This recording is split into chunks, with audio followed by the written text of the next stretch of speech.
하나님 말씀을 함께 보도록 하겠습니다. 잠언서 14장 1절로 16절 교독하겠습니다. 잠언서 14장 1절로 16절입니다.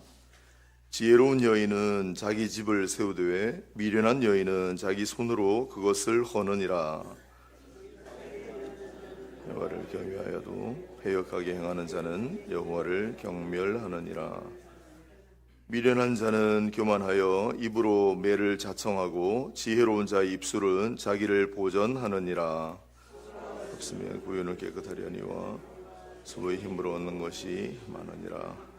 신실한 증인은 거짓말을 아니하여도 거짓 증인은 거짓말을 뱉느니라. 교만한 자는 지혜를 구하여도 얻지 못하거니와 명철한 자는 지식 얻기가 쉬우니라. 너는 미련한 자의 앞을 떠나라. 그 입술에 지식 있음을 보지 못함이니라.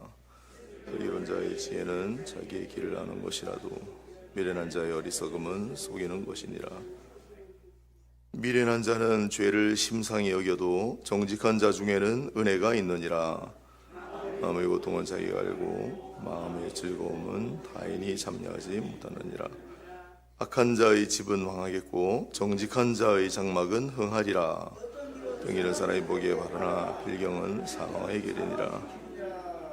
웃을 때에도 마음에 슬픔이 있고 즐거움의 끝에도 근심이 있느니라.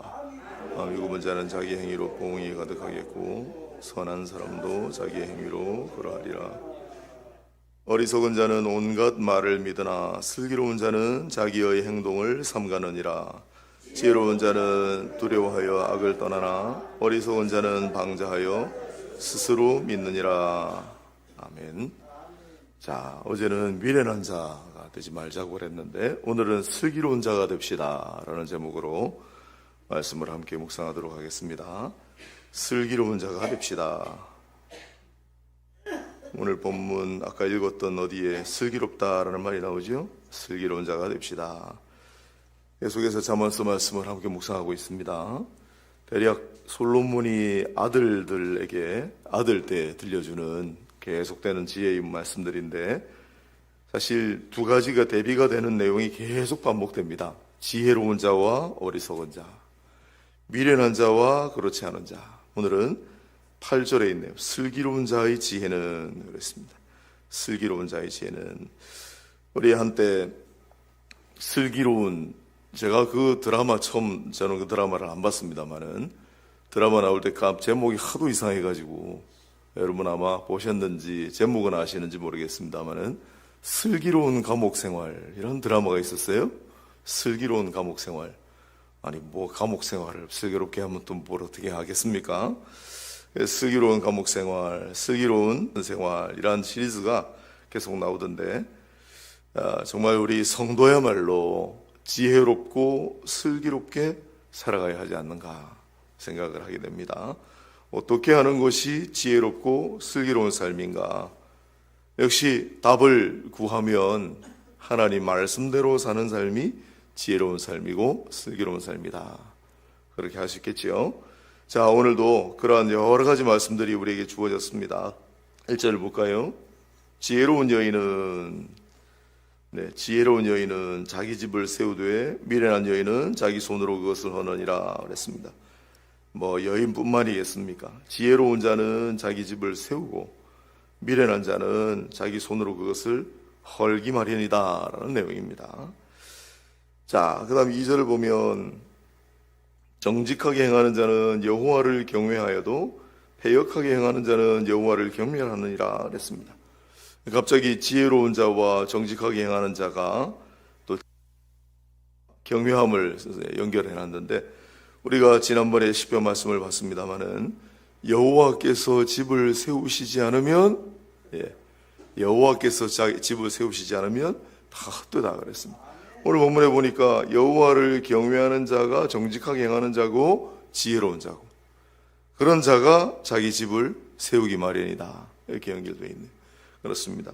여기에 집은 교회에 해당하기도 하고 우리의 가정을 뜻하기도 하고 교회든 가정이든 집을 제대로 세우고 싶은 자는 지혜롭게 행하고 슬기롭게 행하고 정직하게 행하는데 그 모든 지혜와 지식의 근본은 하나님이시니 하나님을 경외하는 자가 참된 집을 세울 수 있다라는 뜻으로 봤습니다. 우리 교회도 이제 또 새롭게 시작을 했는데 첫 주일 예배 드릴 때 무슨 말씀을 가지고 할까 고민을 정말 많이 했거든요. 앞으로 우리 교회가 바라보고 나아가야 할 그런 지향점이 뭘까? 우리가 다시 무엇을 소중히 여겨야 하는가? 그때 그래서 제가 그리스도 얘기했잖아요. 그리스도 예수. 주 안에서 그리스도 예수를 바라보자. 결국 큰 기본이고 가장 중요한 것이 바로 하나님을 경외함, 예수 그리스도를 바라봄입니다. 하나님을 경외함, 슬기로운 신앙생활. 어떻게 해야 슬기로운 자가 되겠습니까? 첫 번째 계단. 어제 사다리 이야기했는데 첫 번째 계단은 바로 하나님을 경외합니다. 하나님을 경외합니다. 라는 사실을 다시 한번 잘 기억하시고 3절 보면 미래는 자는 교만하여 입으로 매를 정하고 자청하고 지혜로운 자의 입술은 자기를 보전하느니라 그랬습니다. 입과 입술에 관한 이야기는 계속됩니다. 앞으로도 더 많이 나옵니다. 오늘 본문 7절을 보면 너는 미련한 자의 앞을 떠나라 그 입술에 지식이 있음을 보지 못함이니라 그랬습니다. 입과 입술을 지난번에는 지키자라고 했죠.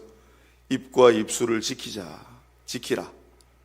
그래서 내 입에 파수꾼을 세우소서라는 말씀도 묵상을 했고 입과 입술의 문을 지키소서라고 기도하는 대목을 우리가 살폈습니다. 시편 오늘도 입과 입술에 관한 얘기 나오는데 미련한 자는 교만하여 자꾸 입으로 자기 매를 자청하고 지혜로운 자의 입술은 자기를 보전한다.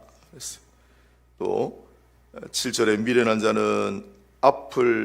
자의 앞을 떠나라 그 입술에 지식이 있음을 보지 못함이라 그랬으니까 슬기로운 자, 지혜로운 자의 입술에는 지식이 있다. 입과 입술에 관한 말씀. 그다음에 4절 이하에 소가 없으면 구유는 깨끗하려니와 소의 힘으로 얻는 것이 많으니라. 이게 재밌는 말씀인데 이제 어떤 가정에 제 아내 고향이 어딘 줄 아세요? 진천입니다. 진천. 충북 진천. 그 6학년 때인가 5학년 때인가 서울로 이제 이사를 갔는데 서울로 이사 가기까지 자기 뭐 소꼴도 먹여보고 누에도 뭐 농사도 같이 해봤대요. 아주 시골입니다.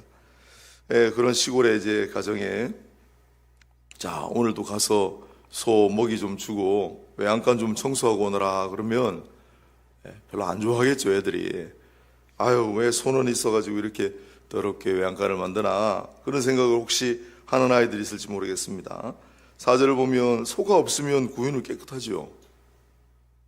청소할 필요도 없죠. 소꼴 매일 먹일 필요도 없죠. 그러나 소가 있어야 밭도 갈고 우유도 주고 할 거 아닙니까? 그 얘기입니다. 소가 없으면 구유는 깨끗하겠지만 소의 힘으로 얻는 것이 많으니라 그랬습니다. 재미있는 표현입니다. 5절에 신실한 증인은 거짓말을 아니하여도 거짓 증인은 거짓말을 뱉느니라 그랬습니다. 정직하라 그랬으니까 그 정직이 재판정에서 신실한 증인으로 등장을 합니다. 증인이라고 하는 사람은 자기가 보고 들은 바를 사실 그대로 자기 기억에 맞게 객관적 주관적 조건이 필요합니다. 진술하는 사람인데 이 거짓 증인하는 것은 굉장히 중요한 범죄로 성경에 계속해서 기록되고 있습니다. 우리가 잘 배우고 그동안 늘 했지만은 의인이란 것이 무엇인가? 의인이란 것이 무엇인가? 이 구약 성경의 의인, 잠언에도 우리 의, 공의라는 말이 계속 나왔는데 안 잊어먹으셨겠죠? 의인이라고 하는, 의롭다고 하는 중요한 징표가 되는 것 중에 하나가 증인입니다. 증인. 또 다른 징표가 저울 추를 속이지 말라. 똑같은 저울 추를 사용하고 도량형, 무게를 속이지 말라. 그거 하나고 과부와 그 다음에 고아와 가난한 나그네를 잘 선대하라. 이게 두 번째고 세 번째가 재판장은 뇌물을 받고 재판하지 말고 증인은 거짓말하지 말라. 이게 중요한 징표 중에 하나예요. 의롭다고 하는 게 뭔가? 하나님 보시기에 의롭다고 하는 게 뭔가? 가장 중요한 구체적인 징표들입니다. 그 중에 하나가 재판장은 뇌물 받지 말고 증인은 거짓말하지 말라요.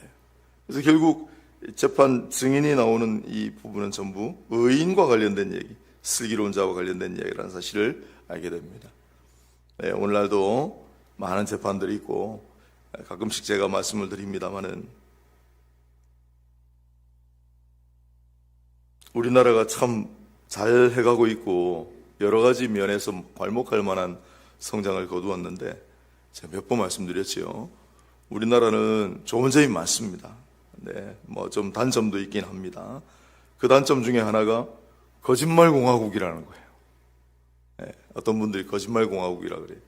왜 그러냐면 무고죄가 세상에 이렇게 많은 나라가 없습니다. 네, 거짓말을 위증하는 사람들이 그렇게 많습니다.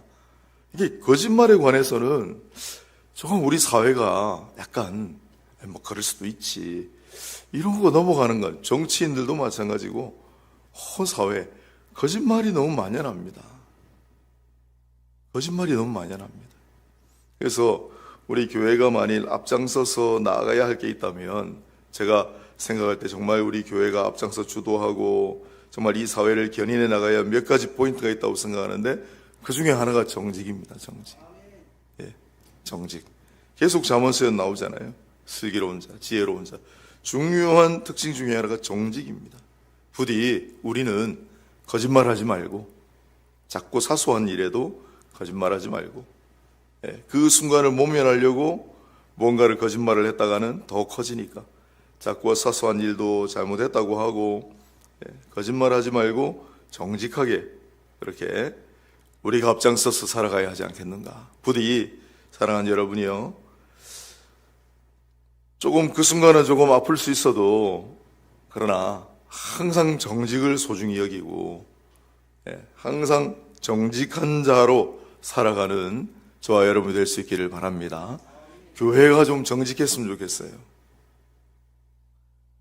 그 다음에 6절에 거만한 자는 지혜를 구하여도 얻지 못하거니와 명철한 자는 지식 얻기가 쉬우니라 그랬습니다. 지혜와 명철을 하나님께서 허락하신다라는 내용이 많이 나오고 그러나 구하는 자가 다 받는 게 아니에요. 이게 굉장히 중요합니다.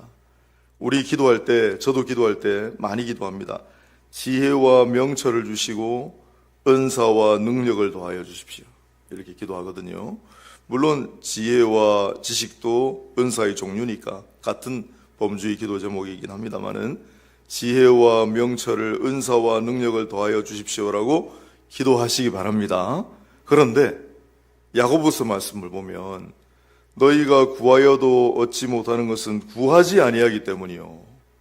여러분 날마다 새벽마다 늘 매 순간마다 기도할 때 이렇게 기도합니까? 지혜와 명철을 주십시오. 은사와 능력을 주십시오. 지혜를 달라고 기도해야 합니다. 근데 야고보서에 보면 너희가 얻지 못하면 구하지 아니하기 때문이요.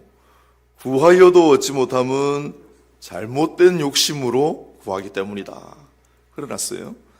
그래서 오늘 본문에 보면 거만한 자, 교만한 자, 미련한 자는 구해도 받지 못하는 가능성이 많아요. 그래서 절대적인 전제 조건입니다. 정직하고 하나님을 신실히 의뢰하고 그래서 하나님께 구하여 지혜와 지식과 은사와 능력을 후히 주시고 꾸짖지 아니하시는 빛들의 그림자 하나님께로부터 받는 거예요.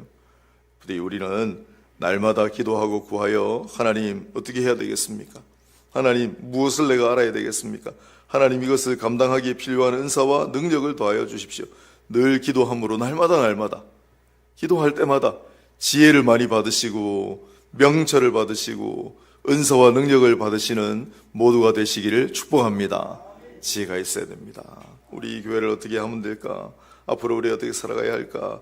이 상황에서 내가 어떻게 해야 되는가? 전 필요한 게 지혜와 명철이잖아요. 그런데 거만한 자는 지혜를 구해도 얻지 못한다 라는 말씀을 잘 기억하고 8절 보면 슬기로운 자의 지혜는 자기의 길을 아는 것이라도 미련한 자의 어리석음은 속이는 것이니라 그랬습니다. 슬기로운 자와 길과 관련된 이야기, 미련한 자의 어리석음 관련된 이야기가 나옵니다. 그렇습니다. 슬기로운 자는 결국 자기의 길을 안다라고 하는 것은 하나님께서 그 길을 인도하십니다. 하나님께서 인도하시는 그런 삶을 살아가기 마련입니다. 그 다음에 9절 이하에 미련한 자는 죄를 심상히 여겨도 정직한 자 중에는 은혜가 있느니라 그랬습니다. 다 중요한 말씀들, 참 의미 있는 말씀들인데 9절을 어제도 그저께도 잠시 살폈습니까? 어리석은 자는 자기가 어리석다는 것을 부끄럽게 여기고 하지 않고 오히려 자기가 어리석다는 거, 자기가 미련하다는 거를, 자기 지식이 없다는 거를 은근히 즐기는 경향이 있어요. 오늘 본문에 보면 미련한 자가 죄를 그렇게 심각하게 여기지 않아요. 대수롭지 않게 여겨요. 때로는 즐기는 그러한 성향을 나타내요. 그래서 멸망의 길로 가는 거예요. 그러나 정직한 자, 지혜로운 자는 은혜가 있습니다. 무슨 뜻입니까? 자기가 죄인임을 알고 그 죄를 용서하여 주시는 분이 주님이신 줄 알고 그 주님 앞에 엎드려 빌 때 그 죄를 사함을 받는 은혜가 있다는 거예요. 마음이 정직하고 마음으로 통회하는 자는 은혜를 받게 된다는 거예요. 10절에 마음의 고통은 자기가 알고 마음의 즐거움은 타인이 참여하지 못하느니라. 여기 사실 10절에 보면 마음의 고통, 마음의 즐거움이라는 얘기가 나오고 또 13절에도 웃을 때에도 마음의 슬픔이 있고 즐거움의 끝에도 근심이 있느니라 그랬습니다. 이제 우리의 마음, 심리와 관련된 말씀들인데 가만히 생각해 보면 내 마음의 고통을 누가 알겠어요? 내 마음의 즐거움을 누가 함께 하겠어요? 자기만의 것인 거로 생각이 들고 웃을 때에도 마음의 슬픔이 있고 즐거움의 끝에도 근심이 있느니라. 마냥 웃을 일만 있는 건 아니고 마냥 또 근심 있는 일만 있는 게 아니에요. 그게 우리의 심리 상태인데 요즘 우리 그 MBTI 이야기 또 했습니다마는 우리 애들하고도 대화하면 저한테 가끔씩 그래요. 혹시 들어보셨는지 모르겠어요. 아빠 T다 T. 못 들어보셨지요? 그래서 MBTI라고 심리적성 검사하는 게 있는데 예전에 한 10수년 전에는 그게 우리 교육자들만 이렇게 다루고 필요한 사람 검사해주고 알려주고 막 그런 거였는데 요즘은 일상 대화 중에 아이들이 그거를 해요. 그래서 제일 첫 번째가 I하고 그 다음에 E인데 I는 내향형, 그 다음에 E는 외향형. 그래서 딱 만나면 그거 이제 서로 교환하고 나는 I입니다, 나는 E입니다. 딱 구별을 해요. 그 뒤에 내려가면 지금도 잘 모르겠어요. 근데 뭐 중에 하나가 T형이 있고 F형이 있는데 우리 애들이 맨날 저보고 놀려요. 아빠 T다 T. 무슨 말인지 잘 모르시죠? 이게 지금 오늘 이 시대의 현실인데 한 15년, 한 20년 정도 된 것 같습니다. 그때 한 분이 책을 썼는데 뭐냐면 심리학에 물든 기독교라는 책을 썼어요. 심리학에 물든 기독교. 그래서 우리 기독교도 어느 순간부터 현대 심리학에 조금씩 물들어가고 있다. 그런 글을 쓴 적이 있거든요. 이게 15년, 20년 전인데 지금은 그때 비해서 훨씬 더 해요. 훨씬 더 해요, 지금은. 무슨 얘기냐면 그런 어떤 심리, 현대의 마음 상담 이런 것들이 하나의 독자적인 이제 학문 분야로 이제 돼가지고 그걸 생각하시면 TV만 켜면은 나오는 분 있죠. 그 오은영 박사님 상담하시는 분. 네, 제가 우리 교회 한번 새로 이제 지으면 그분 한번 초청하면 어떨까 그런 생각을 해봤습니다. 많은 분들 좀 상담 받으려고. 그런 분들이 요새 대세고 인기가 있는 게 그게 다 이제 심리 관련되는. 그래서 내 억울한 마음, 답답한 마음, 또 우리 자녀 문제 어떻게 해결하면 좋습니까? 다 그걸 찾아가는 거예요. 다 거기를 찾아가고 다 그런 책을 보고 사실은 어떻게 해야 되겠습니까? 자녀를 어떻게 길러야 되겠습니까? 내 마음이 답답합니다. 그러면 하나님 앞에 나아가고 하나님을 찾고 하나님의 말씀을 보고 다 있잖아요. 여기 마음의 고통, 또 마음의 웃을 때도 마음의 슬픔이 있고 이 하나님 말씀 속에서 그 답을 찾고 말씀 속에서 답을 찾으려고 성경 말씀을 무수히 뒤적이고 계속 찾고 묵상하고 기도하고 하는 과정이 사라지는 거예요. 점점 다 그런 것들을 의지해요. 아닙니다.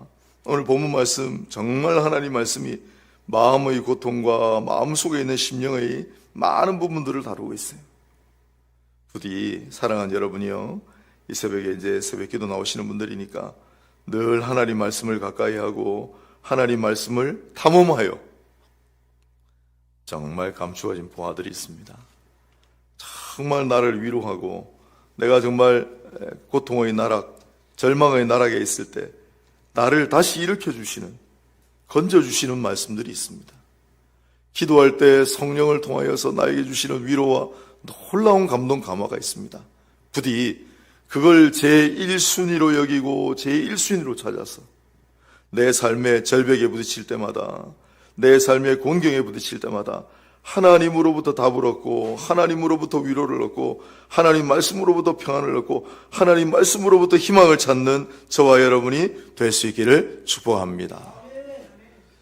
이하에 보면 악한 자의 집은 망하고 정직한 자의 장막은 흥하리라. 앞에 집을 세운다는 얘기 똑같고, 어떤 길은 사람이 보기에 바르나 필경은 사마의 길이니라. 아까 슬기로운 자는 자기 길을 찾아간다, 하나님 인도하신다고 했고, 14절도 마찬가지고 15절 말에 관한 이야기 또 나옵니다. 16절 마지막으로 지혜로운 자는 두려워하여 악을 떠나나 어리석은 자는 방자하여 스스로 믿느니라 그랬습니다.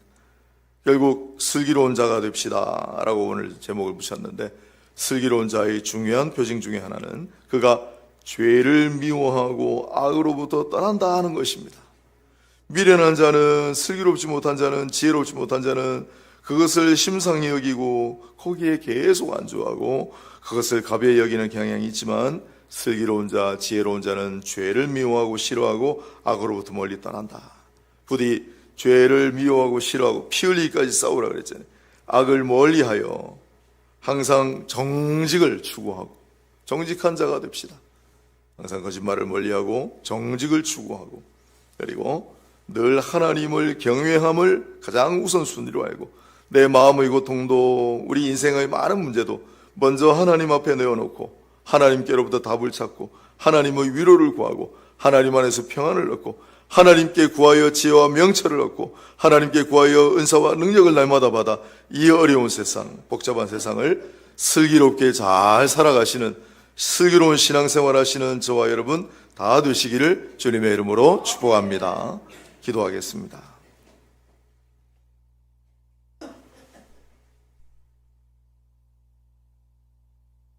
하나님 아버지, 우리가 살아가면서 신앙생활 개인적으로든 교회로든 무엇을 어떻게 해야 할지, 지금 이 상황에서 내가 어떤 길을 택해야 할지 알지 못할 때가 참으로 많습니다.